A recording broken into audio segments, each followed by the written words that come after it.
स्वयं रूप कदा मह्यं ददाति स्वपदान्तिकम्।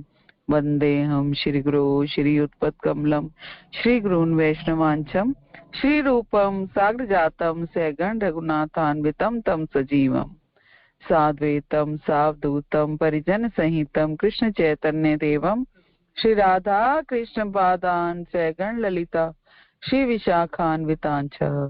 हे कृष्ण करुणा सिंधु दीन बंधो जगतपते गोपेश गोपिका कांत राधा कांत नमस्तुते। तप्त कांचन गौरांगी श्री राधे वृंदावनेश्वरी वृषभानुसुते देवी प्रणमामि हरिप्रिये। वाञ्छा कल्पतरुभ्यश्च कृपा सिन्धुभ्यैव च पतितानां पावनेभ्यो वैष्णवेभ्यो नमो नमः। जय श्री कृष्ण चैतन्य प्रभु नित्यानंद श्री अद्वैत गदाधर श्रीवासादि गौर भक्त वृंद। हरे कृष्णा कृष्णा कृष्णा हरे हरे, हरे राम राम राम हरे हरे। ओम नमो भगवते वासुदेवाय। ओम नमो भगवते वासुदेवाय। ओम नमो भगवते वासुदेवाय। नारायणं नमस्कृत्य नरं चैव नरोत्तमा देवीं सरस्वतीं व्यास ततो जयमुदीरये। नष्टप्रायेषु अभद्रेषु नित्यं भागवत सेवया भगवती उत्तम श्लोके भक्तिर्भवति नैष्ठिकी। ग्रंथ श्रीमद् भागवतम की जय। ग्रंथ श्रीमद् भागवतम स्कंद 1 अध्याय 8 श्लोक संख्या 39 से आज हम शुरू करेंगे। तो पहले श्लोक गा लेते हैं। नयं शोभिष्यते तत्र यथेदानीं गदाधरा त्वत्पदैरङ्किता भाति स्वलक्षण विलक्षिते। नयं शोभिष्यते तत्र यथेदानीं गदाधरा त्वत्पदैरङ्किता भाति स्वलक्षण विलक्षिते। भावार्थ और तात्पर्य श्री प्रभुपाद द्वारा। श्री प्रभुपाद की जय। गुरु महाराज की जय। हे गदाधर कृष्ण, इस समय हमारे राज्य में आपके चरण चिन्हों की छाप पड़ी हुई है और इसके कारण ये सुंदर लगता है, लेकिन आपके चले जाने पर ये ऐसा नहीं रह जाएगा। तो कुंती महारानी की स्तुतियां हम पढ़ रहे हैं और कुंती महारानी जो हैं वो भगवान वापिस द्वारका जाना चाह रहे हैं, जा रहे हैं और कुंती महारानी उन्हें रोकने का प्रयास कर रही हैं। तो पहले 4 श्लोकों में हमने अभी पीछे ये पढ़ा कि कुंती महारानी कैसे भगवान को बता कि आपका जन्म क्यों हुआ, क्या क्या कारण से हुआ। और अब कुंती महारानी उनको रोकने के लिए लॉजिक्स दे रही हैं कि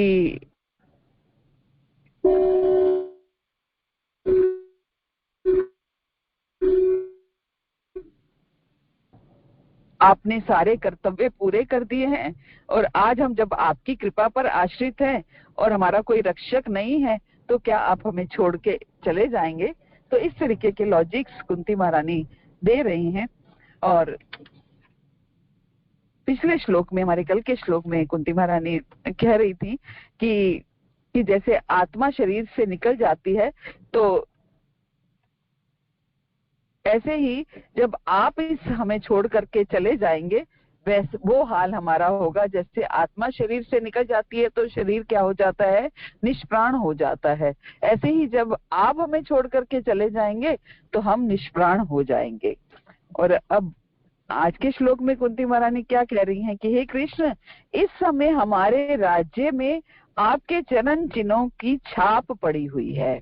भगवान के चरण चिन्ह है ना, भगवान के चरणों में वज्र, ध्वजा, अंकुश, छत्र, कमल, चक्र और ये सारे चिन्ह जो हैं हैं भगवान के चरणों के अंदर और चरणों के नीचे। तो जो ये चरण चिन्ह है, भगवान जब जहां भी चरण रखते हैं तो उनके चिन्ह जो है उस पर अंकित हो जाते हैं। तो कुंती महारानी यही कह रही हैं कि आपके चरण चिन्हों की छाप पड़ी हुई है और इसके कारण ये सुंदर लगता है। जहां जहां भगवान चलते हैं वहां वहां भगवान के चरण चिन्ह छप जाते हैं और उसके कारण वो सुंदर लगता है। लेकिन आपके चले जाने पर ऐसा नहीं रह जाएगा। तरह तरह के लॉजिक्स दे रही हैं कि आप जब चले जाएंगे तो फिर ये नहीं रहेगा कि भगवान के चरणों में जो चिन्ह होते हैं, जिनके कारण भगवान इन्हीं चिन्हों के कारण अन्यों से भिन्न हैं। भगवान के तलवे में ध्वजा का चिन्ह है, वज्र का चिन्ह है, अंकुश है, छत्र है, कमल है, चक्र है। तो ये सारे चिन्ह बने रहते हैं और जहां जहां भगवान चलते हैं वहां की नरम भूमि की रज पर ये चिन्ह अंकित हो जाते हैं। आप देखिए, अगर पैर के नीचे कुछ भी होता है, मान लीजिए वहां रज है, तो उसके ऊपर हम चरण रखते हैं तो वही छप जाता है। ऐसे ही भगवान के चरण चिन्ह जो हैं वो वहां छप जाते थे जहां जहां भगवान चलते थे। चक्र, कमल, छत्र, वज्र ये सब छप जाते थे। इसलिए जब श्री कृष्ण पांडवों के साथ रह रहे थे तो हस्तिनापुर की भूमि इस प्रकार से अंकित हो गई कि इन शुभ चिन्हों के कारण पांडवों का राज्य जो है वो फल फूल रहा था, क्योंकि चारों राज्य के चारों तरफ जो है भगवान के चरण चिन्ह थे। भगवान वहां चलते थे, कहीं कहीं पर मिट्टी है, कहीं सूखी मिट्टी है तो वहां पर चरण चिन्ह छप रहे हैं, कहीं गीली मिट्टी है तो चरण चिन्ह छप रहे हैं। तो इस तरीके से चरण चिन्ह वहां पर बन रहे थे, तो जिसके कारण से राज्य फल फूल रहा था। तो कुंती देवी ने इन लक्षणों की ओर संकेत किया और वे भगवान की अनुपस्थिति में होने वाले अपने दुर्भाग्य के प्रति भयभीत थी कि कहीं भगवान, अभी तो भगवान के चरण चिन्ह हैं यहाँ पर और इसी वजह से हमारा जो राज्य है वो खुशहाल है, चारों तरफ खुशहाली ही खुशहाली है, लेकिन ऐसा ना हो भगवान चले जाएं और भगवान के चरण चिन्ह यहाँ से हट जाए, समाप्त हो जाएंगे तो खुशहाली समाप्त हो जाए। ये एक भक्त के लक्षण है। एक भक्त जो है अपने हर खुशहाली का, हर सुख का, हर अच्छी बात का क्रेडिट जो है वो भगवान को देता है। आज अगर पांडवों का राज्य खुशहाल है तो कुंती महारानी उसमें भगवान के चरण चिन्हों को दे रही हैं कि जहां जहां भगवान के चरण चिन्ह पड़ते हैं वहीं पर खुशहाली ही खुशहाली है। और सच में ऐसा है, जहां पर भगवान का नाम है, भगवान के चरण चिन्ह अगर नहीं है तो जहां भगवान का नाम है वहां पर खुशहाली ही खुशहाली है। तभी भक्त लोग सदा आनंद में रहते हैं। भक्तों को आठों पहर दिवाली है ना, ये कहा जाता है ना, भक्तों की आठों पहर दिवाली है, क्योंकि भक्त जो है हमेशा मस्ती में रहते हैं, मस्ती में, भगवान के नाम की मस्ती में, भगवान की सेवा में आनंदमय होकर रहते हैं। इसलिए भक्तों को कोई भी चिंता नहीं है ना। तो कुंती महारानी यही कह रही हैं कि आप जब तक यहाँ पर हैं, आपके चरण चिन्ह जब तक यहाँ पर हैं, तब तक यहाँ खुशहाली ही खुशहाली है। आप चले जाएंगे तो ना जाने क्या होगा। आगे 40वें श्लोक में कुंती महारानी कह रही हैं, ये सारे नगर तथा ग्राम सब प्रकार से समृद्ध हो रहे हैं। क्यों? क्योंकि जड़ी बूटियों तथा अन्नों की प्रचुरता है, वृक्ष फलों से लदे हैं, नदियां बह रही हैं, पर्वत खनिजों से तथा समुद्र संपदा से भरे पड़े हैं, और ये सब उन पर आपकी कृपा दृष्टि पड़ने से ही हुआ है। पूरा का पूरा श्रेय, पूरा का पूरा क्रेडिट वो भगवान को दे रही हैं कि हमारे जो नगर हैं, जो गांव हैं, वो सब समृद्ध हो रहे हैं। क्यों?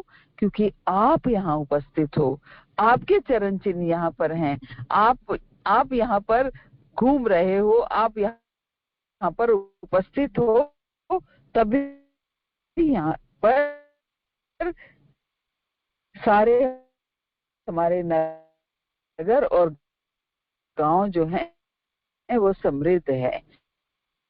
क्योंकि जड़ी बूटियों तथा अन्नों की प्रचुरता है।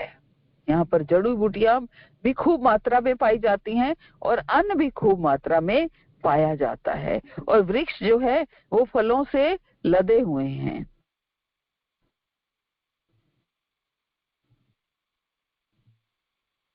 नदियां बह रही हैं, पर्वत जो है वो खनिजों से और समुद्र पड़ने से हुआ है। तो प्रपद कह रहे हैं कि मानव संपन्नता प्राकृतिक उपहारों से बढ़ती है, न कि विशाल औद्योगिक उद्यमों से। कि एक देश खुशहाल तब माना जाता है, संपन्न देश किसे कहते हैं उसकी डेफिनेशन बता रहे हैं प्रपद, कि संपन्न देश वो है जहां पर प्राकृतिक उपहार अधिक है, ना कि औद्योगिक उद्यम, फैक्ट्रीज, कारखाने जहां पर अधिक हैं, वो संपन्न देश नहीं है।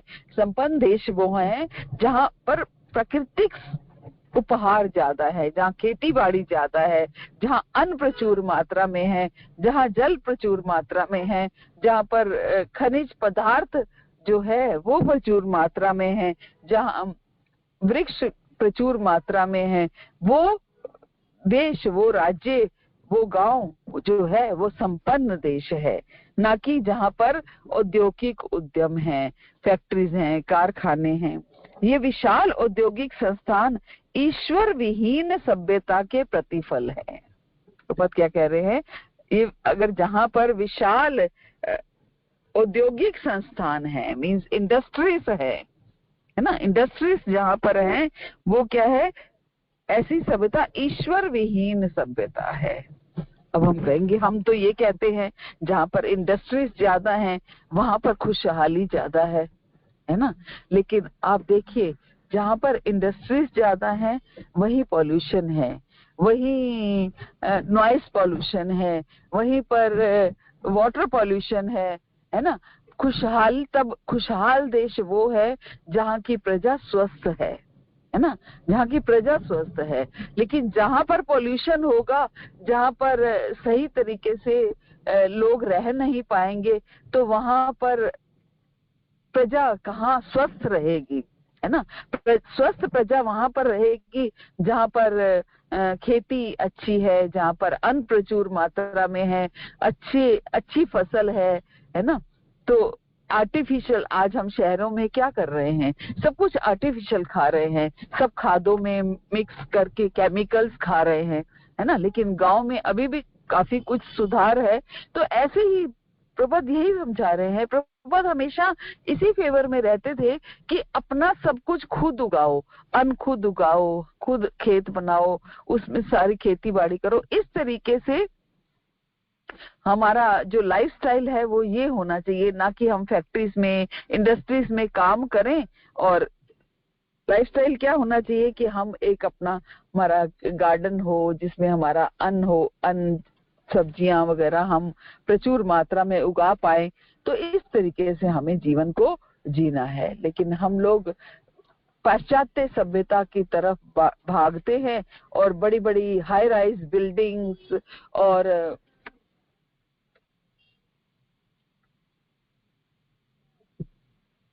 बड़े बड़े कारखाने, फैक्ट्रीज, ये सब हो तो हमें ऐसा शहर, ऐसा देश वो अच्छा लगता है। तभी आज सारी जनता जो है, सारा जगत जो है बाहर की तरफ आकर्षित होता जा रहा है। आज हर कोई बाहर जाना पसंद कर रहा है, फॉरेन कंट्रीज में जाना पसंद कर रहा है। किस लिए? कि ये वहाँ के औद्योगिक संस्थान जो हैं वो अच्छे हैं, एडवांस्ड हैं।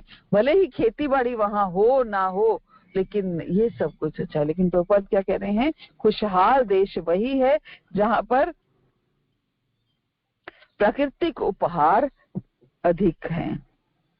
मनुष्य की प्राण शक्ति को निचोड़ देने वाले इन कष्टप्रद उद्योगों को जितना ही अधिक बढ़ाया जाएगा, जन सामान्य में उतना ही अधिक असंतोष फैलेगा। प्रभुपाद क्या कह रहे हैं, प्राण शक्ति को निचोड़ देने वाले, क्योंकि कारखाने फैक्ट्रीज होंगी तो मशीनें होंगी, और मशीनों के ऊपर जो मशीनें चलाने के लिए सच में उससे कई मिस हैपनिंग्स, कई सब कुछ हो जाता है। कई हम देखते हैं कि कैसा कई बार एक्सीडेंटली भी लोगों की जानें चली जाती हैं मशीनों के साथ। तो इस तरीके से प्रपद इस फेवर में बिल्कुल नहीं थे, लेकिन हम कहेंगे कि इस ऐसे तो हमारा देश तरक्की नहीं करेगा, हम पिछड़े हुए रह जाएंगे। कि अगर हम ये सोचें कि यहाँ पर कारखाने ना हो, फैक्ट्रीज ना हो, तो हम पिछड़ जाएंगे। लेकिन अगर प्रचुर मात्रा में खनिज पदार्थ होंगे, प्रचुर मात्रा में अन्न जल होगा, तो हम कभी नहीं पिछड़ेंगे, क्योंकि प्राकृतिक संसाधन अगर बढ़ते चले जाएंगे तो हम कभी नहीं पिछड़ेंगे। आगे प्रभुपाद कहते हैं कि भले ही कुछ लोग इस शोषण द्वारा ठाट बाट में रह ले, कि शोषण द्वारा कि कष्टप्रद उद्योगों को जितना अधिक बढ़ाया जाएगा, जन सामान्य उतना ही अधिक असंतोष फैलेगा। कुछ लोग इस शोषण के द्वारा ठाट बाट से रह ले, अन्न वनस्पतियां, फल, नदियां, रत्नों और खनिजों से पूर्ण पर्वत तथा मुक्त आत्माओं से भरे हुए समुद्र, ये सब प्राकृतिक वरदान है। पहले भारत को सोने की चिड़िया कहा जाता था। किस लिए सोने की चिड़िया का? क्योंकि सोने की खाने, यहाँ पर प्रचुर मात्रा में सोने की खाने थी, है ना। और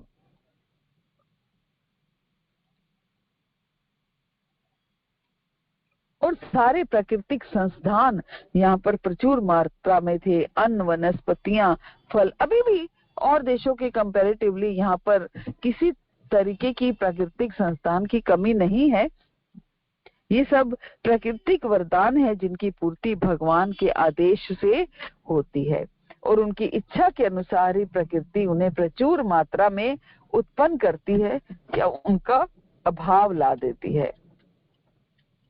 तो प्रभुपाद यही समझा रहे हैं कि वो देश खुशहाल है जहां पर प्राकृतिक संस्थान साधन जो है वो ज्यादा हैं, और वो देश खुशहाल नहीं है जहां पर कारखाने, इंडस्ट्रीज, ये सब चीजें ज्यादा हैं और प्राकृतिक साधन कम है।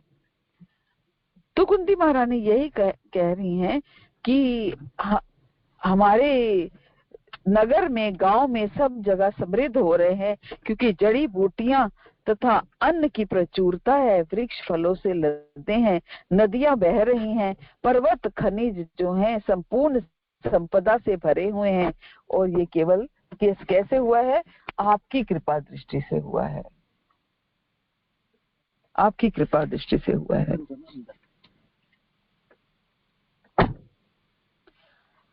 आगे कुंती महारानी कहती हैं, अतः हे ब्रह्मांड के स्वामी, हे ब्रह्मांड के आत्मा, हे विश्व रूप, कृपा करके मेरे स्वजनों, पांडवों तथा वृष्णियों के प्रति मेरे स्नेह बंधन को काट डाले। सिखा रही हैं कुंती महारानी हमें, क्या सिखा रही हैं? कि भगवान से क्या मांगना चाहिए, क्या मांगना चाहिए। एक्चुअली हम लोग ये कहते हैं कि भगवान से हमें कुछ नहीं मांगना चाहिए, लेकिन क्योंकि जन्मों जन्मों की हमारी आदत है भगवान से मांगने की, तो कैसे वो आदत छूटेगी? ये छूटती नहीं है। लेकिन हम भगवान से मांगे तो क्या मांगे, ये हमें सीखना चाहिए।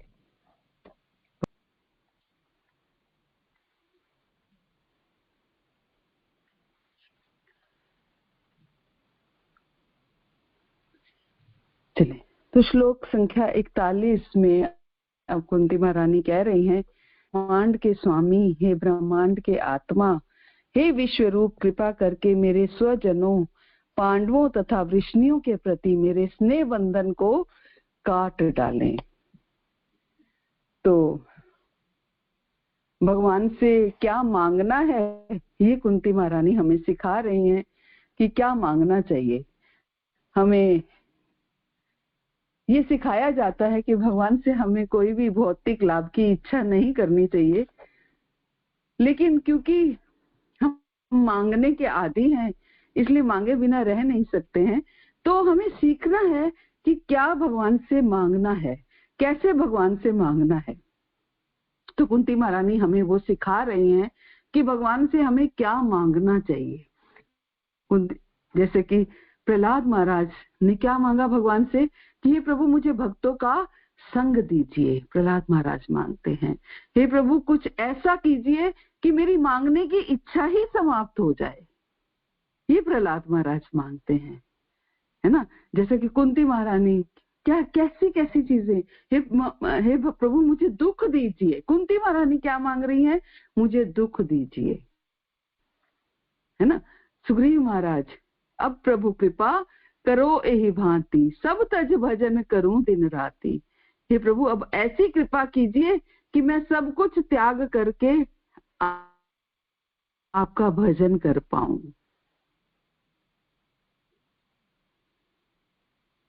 और आप कुंती महारानी भी यही कुछ मांग रही हैं। कुंती महारानी क्या मांग रही हैं कि हे प्रभु मेरे स्वजनों पांडवों तथा वृष्णियों के प्रति मेरा स्नेह बंधन को काट डालें। मेरा जो उनके साथ बंधन है, मैं उनके प्रेम में, उनके मोह में फंसी हुई हूँ, वो मोह मेरा काट डालिए, वो मोह मेरा हटा दीजिए। हम लोग मांगते हैं कभी कि हमारा परिवार से, हमारा अपने निज जनों से मोह हटाइए। कुंती महारानी क्या करी है कि मेरे स्नेह बंधन को, मेरे मोह को काट डालिए। सच में हम अंत समय तक मैं और मेरा में रहते हैं, है ना। भगवान से प्रेम हम क्यों नहीं कर पाते हैं। भगवान से उस दिन एक माता जी प्रश्न कर रही थी कि भगवान से हमारा प्रेम कैसे होगा, कैसे पता चलेगा भगवान से प्रेम है, कैसे पता चलेगा।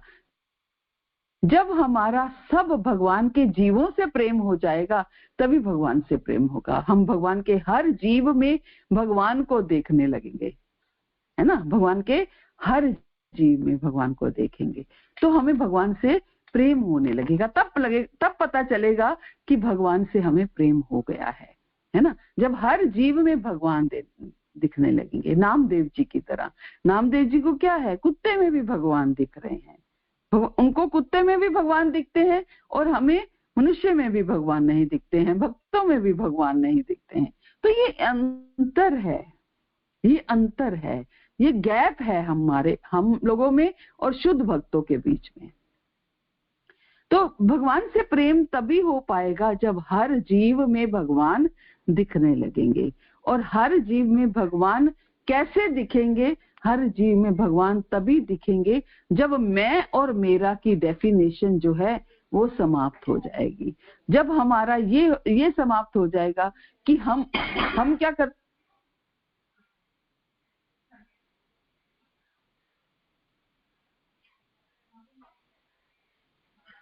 हम जो कुछ मांगते हैं किसके लिए मांगते हैं, मेरी बेटी के लिए। हे प्रभु मेरी बेटी को ये दे दो, मेरे बच्चे को दे दो, मेरे पुत्र को ये दे दो, मेरे पति को ये दे दो, मेरे अपने लिए, अपने बच्चों के लिए, अपने परिवार के लिए। अगर हम वही कुछ सब कुछ पूरे जगत के लिए मांगे तो उसमें मेरा बच्चा भी शामिल हो जाता है ना। तो मोह बंधन तभी कटेगा जब मैं और मेरा समाप्त होगा।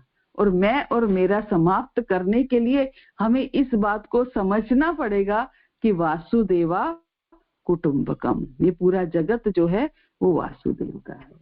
तो जब हम पूरे जगत से प्रेम करने लगेंगे,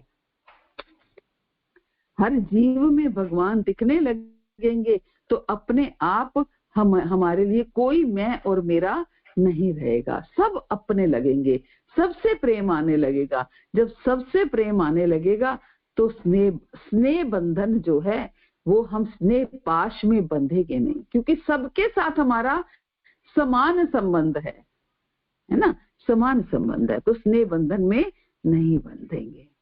तो प्रभुपाद यही कह रहे हैं कि भगवान का जो शुद्ध भक्त है वो भगवान से अपने लिए कुछ भी मांगने में लजाता है।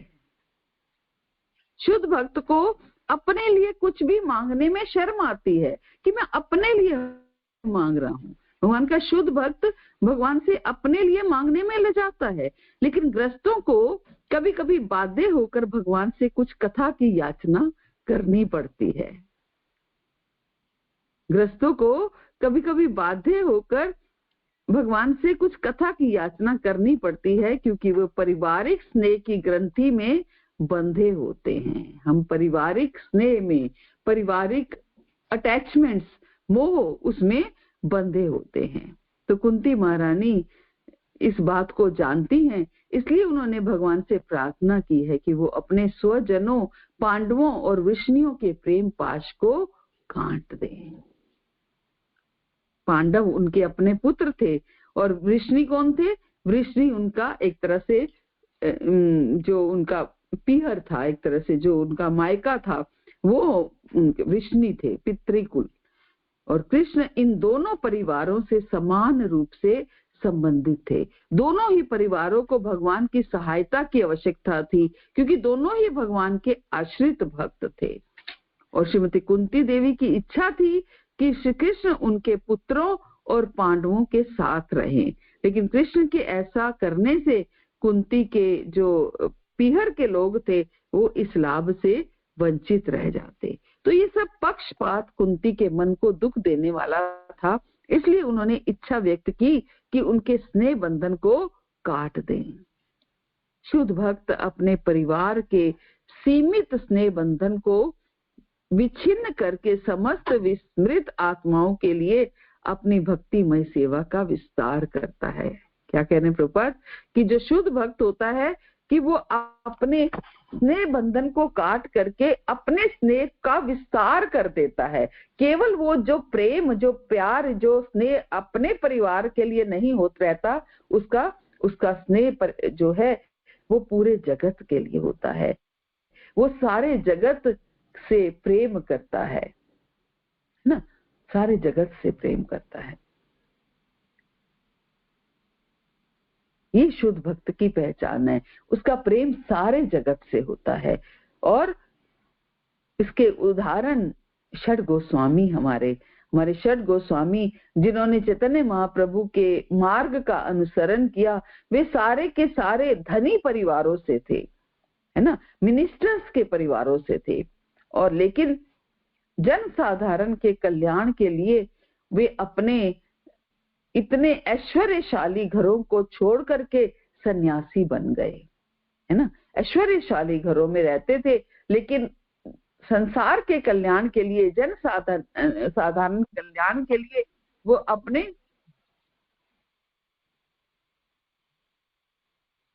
ऐश्वर्यशाली घरों को त्याग करके सन्यासी बन गए। सारा पारिवारिक स्नेह को छिन्न करने का अर्थ है कार्य क्षेत्र को विस्तृत करना। ऐसा किए बिना कोई ना तो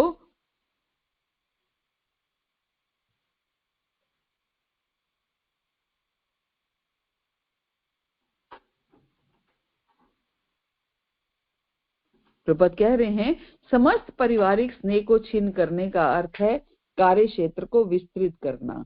और ऐसा किए बिना कोई ना तो ब्राह्मण बनने के योग्य हो सकता है, न राजा, न जनता का नेता, और न भगवत भक्त। तो भगवान ने आदर्श राजा के रूप में इसका उदाहरण प्रस्तुत किया। भगवान राम ने आदर्श राजा के गुणों को प्रकट करने के लिए अपनी प्रिय पत्नी से स्नेह बंधन छिन्न कर दिया। मुझे याद है कि हम लोग पहले रामायण देखते थे या पढ़ते थे, तो भगवान राम की एक नेगेटिव छवि सी बन गई थी। एक ऐसी छवि थी कि उन्होंने बिना बात के अपने पत्नी को त्याग दिया, सीता मैया को त्याग दिया। तो इस वजह से भगवान राम कभी कभी एक हमें अच्छे नहीं लगते थे, इसलिए कि उन्होंने अपनी पत्नी का त्याग दिया। तो प्रभुपाद क्या बता रहे हैं कि भगवान राम ने आदर्श राजा के गुणों को प्रकट करने के लिए अपनी प्रिय पत्नी से स्नेह बंधन छीन कर लिया, है ना। अपना पर्सनल उन्होंने बिल्कुल नहीं सोचा कि मैं अपनी पत्नी को त्याग दूंगा। पत्नी तो जो दुखी होगी सो होगी, वो भी तो बिना पत्नी के रहे, है ना, वो भी बिना पत्नी के रहे। लेकिन क्योंकि वो एक राजा थे, राजा के गुणों को प्रकट करने के लिए उन्होंने अपनी पत्नी के साथ जो उनका स्नेह बंधन था उसका त्याग कर दिया।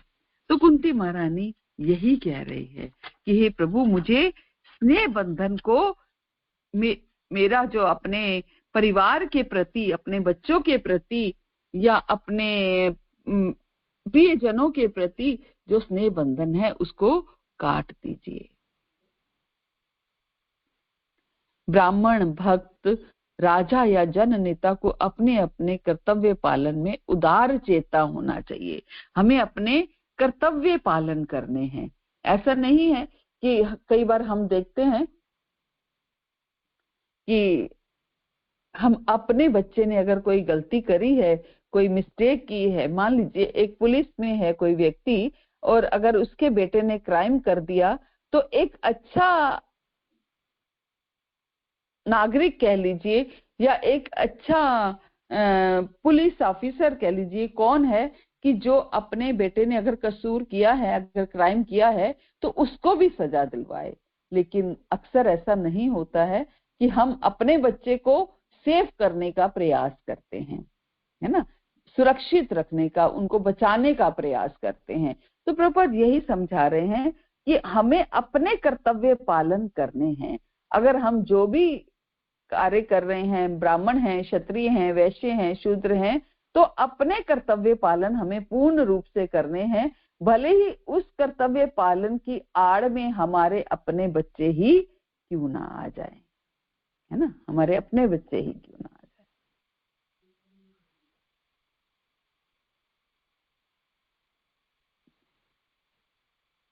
कुंती देवी इस बात से अवगत थी और अबला होने के कारण उन्होंने पारिवारिक स्नेह के बंधन को विच्छिन्न कर देने के लिए प्रार्थना की। भगवान को विश्वात्मा कहकर संबोधित किया गया, जो पारिवारिक प्रेम की कठिन ग्रंथि को काटने में उनकी सर्वशक्तिमयी क्षमता को बताने वाला है। इसलिए कभी कभी ऐसा अनुभव किया जाता है कि निर्बल भक्त के प्रति विशेष आकर्षण के कारण भगवान अपनी अपार शक्ति द्वारा नियोजित परिस्थितियों द्वारा पारिवारिक स्नेह को छिन्न करते हैं। ऐसा करके वे भक्त को अपने ऊपर पूर्ण रूप से आश्रित बनाकर उसके भगवत धाम में वापस जाने का मार्ग साफ कर देते हैं। क्या करते हैं, हमने स्टोरी सुनी होगी बहुत से लोगों ने, क्या करते हैं भगवान कि एक बार भगवान जो है वो वेश बदल करके भिक्षा लेने के लिए गए। नारद जी साथ में हैं और गए एक किसी धनी पर घर में और वहां जाकर भिक्षाम देही भिक्षा मांग रहे हैं। और अंदर से जो उस घर के मालिक हैं उन्होंने अपने जो सर्वेंट हैं, जो नौकर हैं, उनको थाल भर के भिक्षा दे दी कि बाहर जाके भिक्षा दे दो। तो जाके उन्होंने, जो नौकर है उसने बाहर जाके भिक्षा दे दी। तो भगवान जो कि ब्राह्मण, उन्होंने खूब आशीर्वाद दिया कि आप फलो फूलो, खूब उन्नति करो। तो उसके बाद भगवान जो है एक बुढ़िया के घर में जाते हैं जिसके पास केवल एक गाय है और उसके अलावा उसके पास कुछ नहीं है, उस गाय से ही उसका भरण पोषण होता है। तो उसके पास जाते हैं तो वो मैया जो है वो भगवान को वहां भी जाकर बोलते हैं भिक्षाम देही। तो वो भगवान को आराम से बिठाती हैं। एक साधु हैं, साधु के रूप में आए हैं, तो उनको आराम से बिठाती हैं, उनकी यथा शक्ति जो है उनकी आव भगत करती हैं और उन्हें खिलाती हैं, पिलाती हैं और जाते हुए थोड़ा दान भी देती हैं। तो जब भगवान वहां से चले जाते हैं तो नारद जी उनको कोई आशीर्वाद नहीं देते हैं। तो नारद जी उनसे पूछते हैं, प्रभु मैं इस बात से बड़ा हैरान हूं कि जिस घर में उन्होंने खुद आपको ना बुलाया, ना बिठाया, ना आपका कोई आदर सत्कार किया, और आप उनको तो इतना आशीर्वाद दे करके आए, फलो फूलो खूब उन्नति करो, लेकिन बूढ़ी मैया ने आपका इतना आदर सत्कार किया, आपको खिलाया पिलाया सब कुछ किया, तो उनको आपने कोई आशीर्वाद नहीं दिया। तो भगवान कहने लगे उनको दिया मैंने आशीर्वाद। तो नारद जी कहने मैंने तो नहीं सुना आपने क्या आशीर्वाद दिया। बोले नहीं, मैंने आशीर्वाद दिया उनको कि इनकी गैया जो है वो मर जाए, इनकी गैया मर जाएगी। तो नारद जी बोले प्रभु ये आशीर्वाद है या श्राप है? वो बूढ़ी मैया केवल उस गैया पर आश्रित है, उसी गैया से ही उसका भरण पोषण होता है, तो आपने उसको उनको ये आशीर्वाद दिया? बोले हाँ, क्योंकि वो गैया पर आश्रित है, गैया ही उसका साधन है ना, गैया पर वो पूर्ण रूप से आश्रित है, तो गैया से उसको आसक्ति है, जिसके कारण वो मेरे पास मेरे धाम में आ नहीं पा रही है, क्योंकि वो गैया से आसक्त है कि अगर ये गैया मर जाएगी, उसकी संसार में एक जो इकलौती आसक्ति है वो भी समाप्त हो जाएगी, तो उसका भगवत धाम जाने का जो रास्ता है वो खुल जाएगा।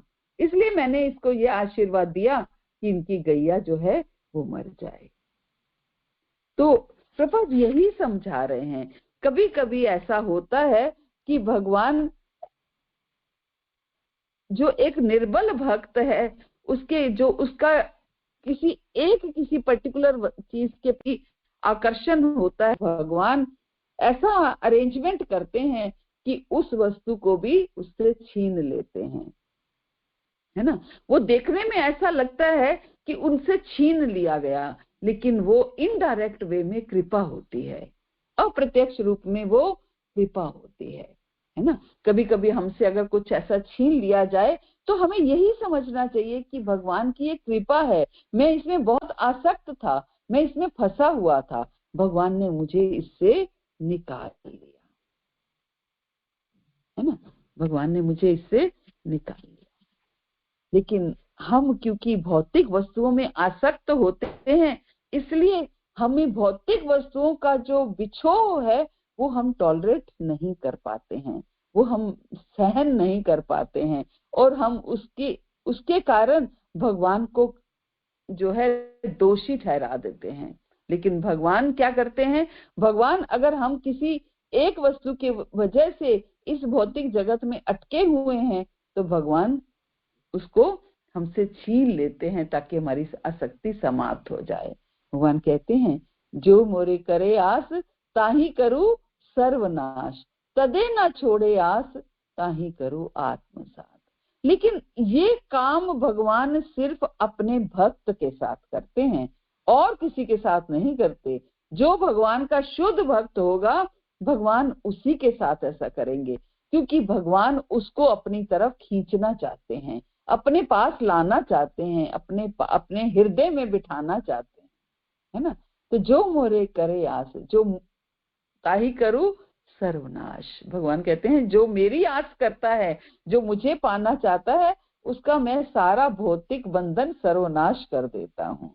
तदे ना छोड़े आस, उसका सब कुछ भौतिक लुट जाता है तो भी वो मेरी आस नहीं छोड़ता, तो भी वो मुझे पाना चाहता है। तो भगवान कहते हैं तो मैं उसको आत्मसात कर लेता हूँ। तदे ना छोड़े आस ताही करूं आत्मसात, तब मैं उसको गले से लगा लेता हूँ। क्योंकि एक शुद्ध भक्त ही ये बात समझ सकता है कि अगर भगवान ने गले से लगा लिया तो इससे अच्छा कुछ नहीं है, मुझे क्या लेना इस भौतिक वस्तुओं से। लेकिन अगर किसी दूसरे के साथ भगवान ऐसा करेंगे तो वो तो भगवान को ही छोड़ के चला जाएगा। एक शुद्ध भक्त है जो भगवान को हर परिस्थिति में पकड़े रहता है ना, हर परिस्थिति में पकड़े रहता है। तो हमें अपनी पकड़ को कैसे मजबूत बनाना है कि हम भगवान, कुछ भी हो जाए हमारे साथ, मारो भी काटो भी, सो जो इच्छा तो मार। गुरु महाराज कहते हैं कोई हमें सुई की सेज पर सिला दे तो भी हम भगवान कृष्ण को नहीं छोड़ेंगे, है ना। तो ये हमें सोचना है और यही हमें समझना है कि भगवान कभी भी हमारे साथ गलत नहीं करते हैं, भगवान हमेशा हमारे साथ अच्छा करते हैं, हमारे समझने में ही कोई भूल हो जाती है। हरे कृष्णा। शिल प्रपात की जय, गुरु महाराज की जय, आप सब भक्तों की जय।